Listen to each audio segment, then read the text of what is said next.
Hello दोस्तों, welcome to Hindi code class.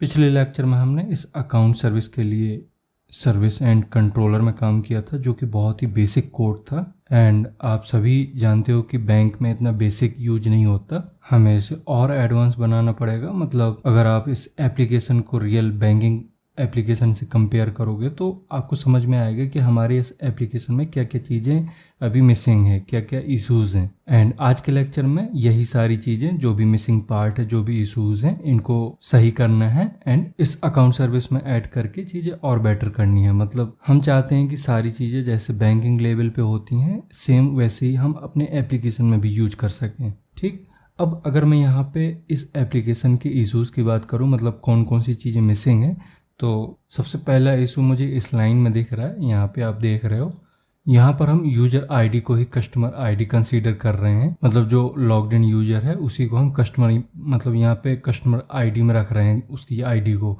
But real banking application में user ID अलग होती है एंड कस्टमर आईडी अलग होती है। यूजर आईडी बनती है जब यूजर रजिस्ट्रेशन करता है एंड कस्टमर आईडी तब बनती है जब कस्टमर क्रिएट होता है। इसे आप ऐसे समझो कि जब आप किसी बैंकिंग एप्लीकेशन में लॉगिन करते हो तो आप एक यूजर होते हो। बट अगर आप बैंक की कोई भी सर्विस यूज नहीं कर रहे हो तो बैंक आपको कस्टमर कंसीडर नहीं करेगा। इसी तरह से अगर आप बैंक की कोई पर्टिकुलर सर्विस यूज कर रहे हो, जैसे अकाउंट ओपन करना, लोन लेना, ट्रांजैक्शन करना, इस तरह से अगर आप कोई भी सर्विस यूज कर रहे हो तो फिर आप एक कस्टमर बन जाते हो। मतलब ऑथेंटिकेशन के लिए यूजर और बैंक की सर्विस यूज करने के लिए कस्टमर। तो हमें क्या करना है, ये जो हम काम कर रहे हैं ये हमारी अकाउंट सर्विस है एंड इधर हम कस्टमर आईडी में यूजर आईडी रख रहे हैं। तो ये तो टोटली रॉन्ग अप्रोच है, इसको हम हटा देंगे। इधर हम रखेंगे जो एक्चुअल कस्टमर आईडी है। मतलब हम कस्टमर सर्विस से एक्चुअल कस्टमर आईडी निकाल के लाएंगे एंड उसका यहाँ पे यूज करेंगे। अब आप सोचोगे कि जो कस्टमर आईडी है वो एक अलग सर्विस है, मतलब वो एक टोटली अलग प्रोजेक्ट है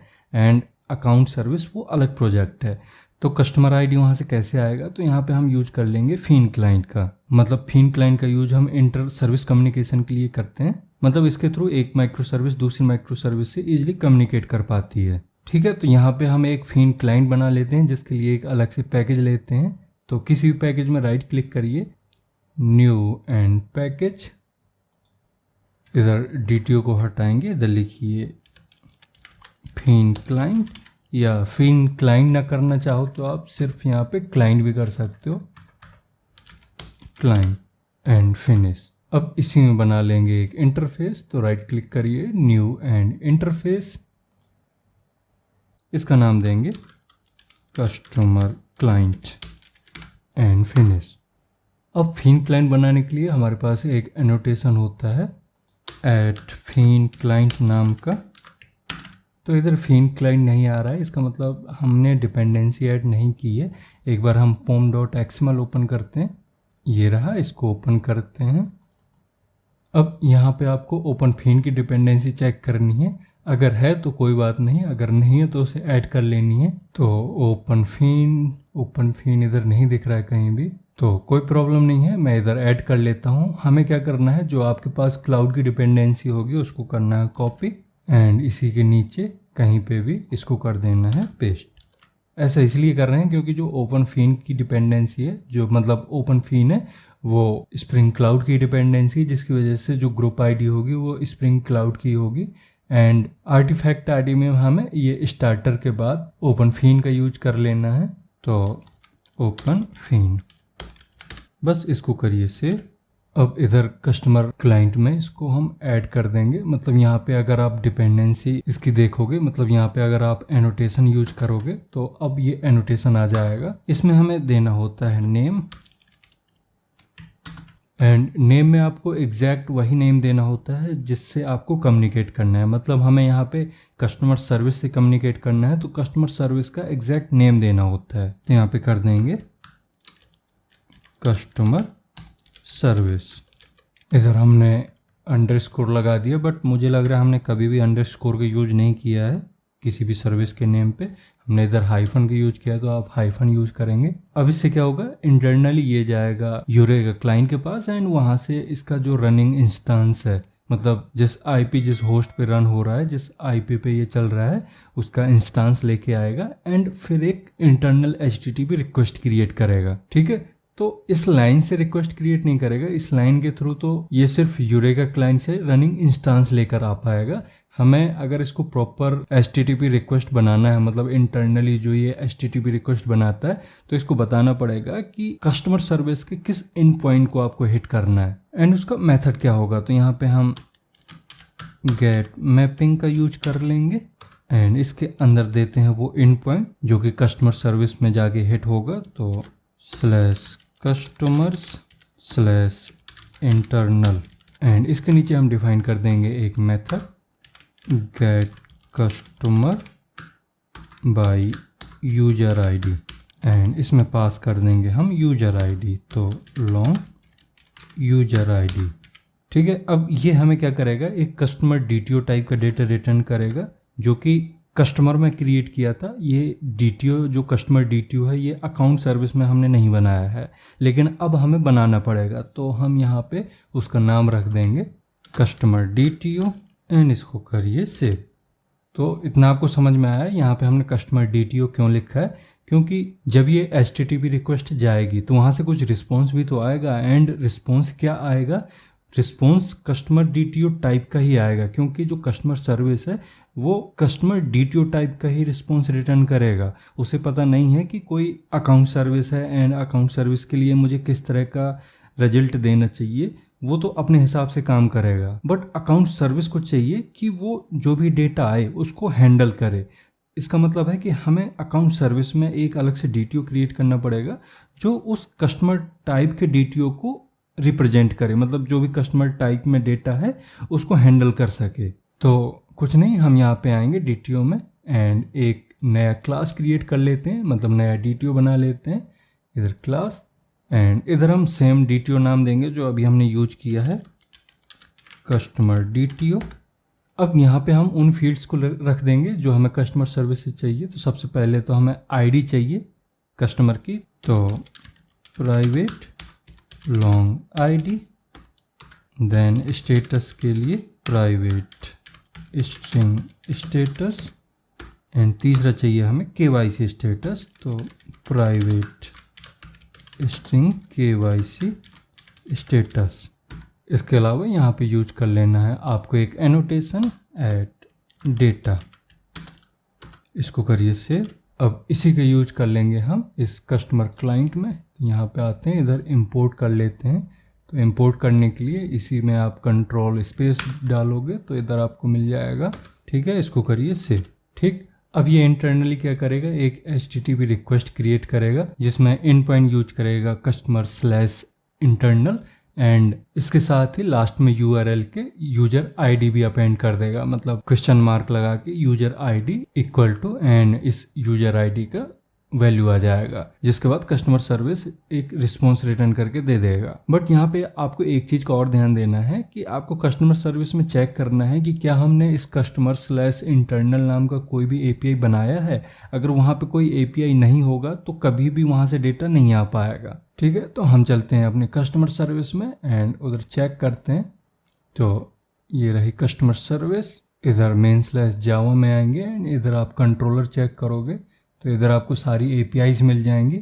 यहाँ हम कस्टमर कंट्रोलर चेक करते हैं एंड यहाँ देखोगे तो ऑब्वियसली हमने नहीं बनाया होगा क्योंकि इसकी ज़रूरत हमें अभी पड़ रही है, तो हमें अब क्रिएट करना पड़ेगा। ठीक है, तो यहाँ पे लिखेंगे गेट मैपिंग एंड इसमें सेम इन पॉइंट देना है जो आप उधर से भेज रहे हो, मतलब अगर सेम होगा तभी उस रिक्वेस्ट को ये हैंडल कर पाएगा। इसलिए यहाँ पे डालिए /customer/internal एंड इसके नीचे डिफाइन कर देंगे एक मेथड पब्लिक एंड ये रिटर्न करेगा कस्टमर DTO टाइप का डेटा।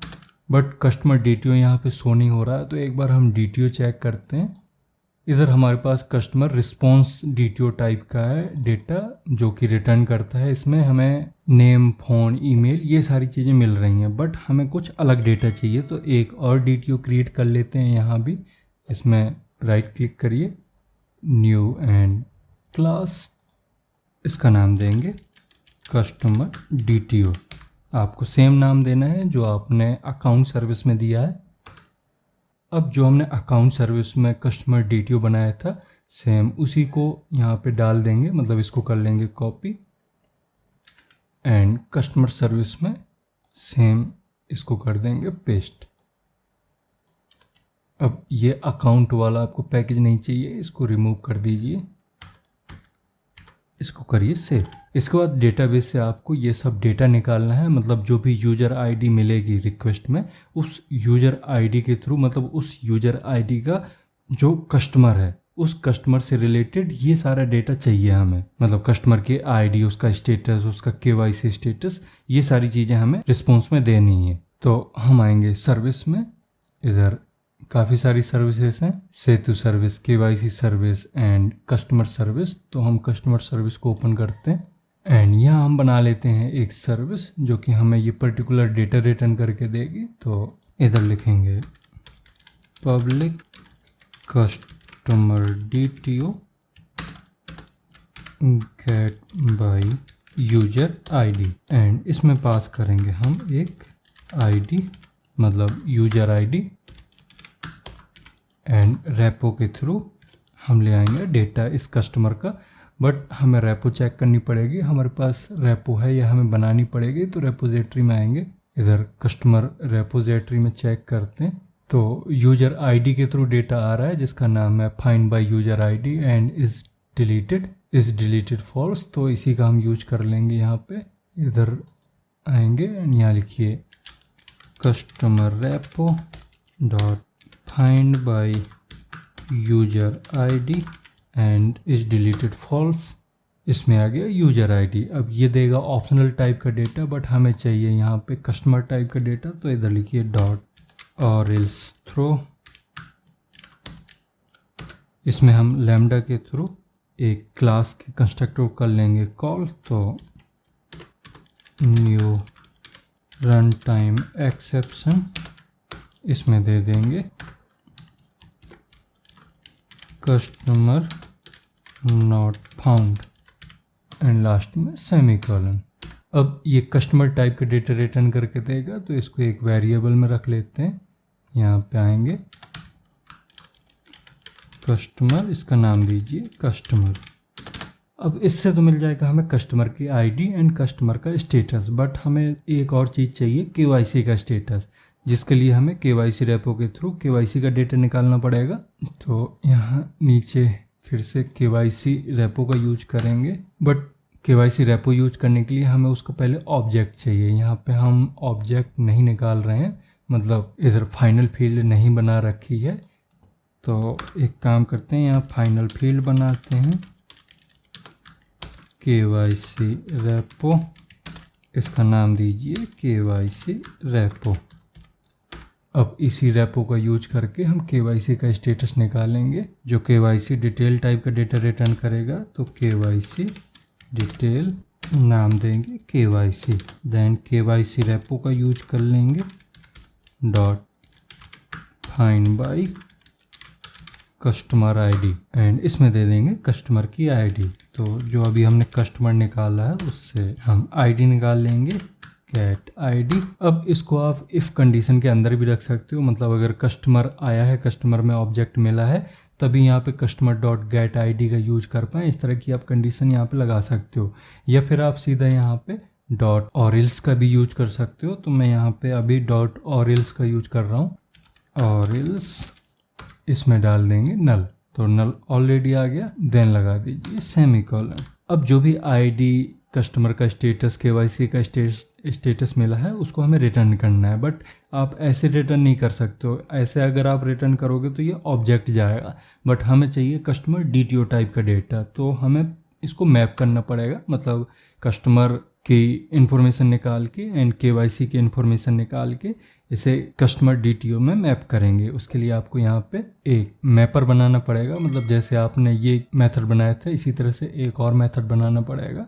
तो कोई बात नहीं, यहाँ पे हम एक मेथड बना लेते हैं मैपर। आप इसके लिए एक अलग से मैपर पैकेज भी यूज कर सकते थे जिसमें सारे मैपर को रखते, वो ज़्यादा बढ़िया रहता। बट यहाँ पे हमने ऑलरेडी पहले ही मैपर यूज कर रखा है, तो एक और मैपर क्रिएट कर लेते हैं। इधर लिखेंगे प्राइवेट कस्टमर DTO, इसका नाम दीजिए मैप टू DTO। अब इसमें हमें दो चीज़ें चाहिए, एक तो कस्टमर का ऑब्जेक्ट चाहिए, दूसरा KYC का, क्योंकि दोनों से हमें डिटेल निकालनी है। तो कस्टमर, इसका नाम दीजिए C, एंड दूसरा हमें KYC चाहिए, KYC डिटेल, इसका नाम दीजिए KYC।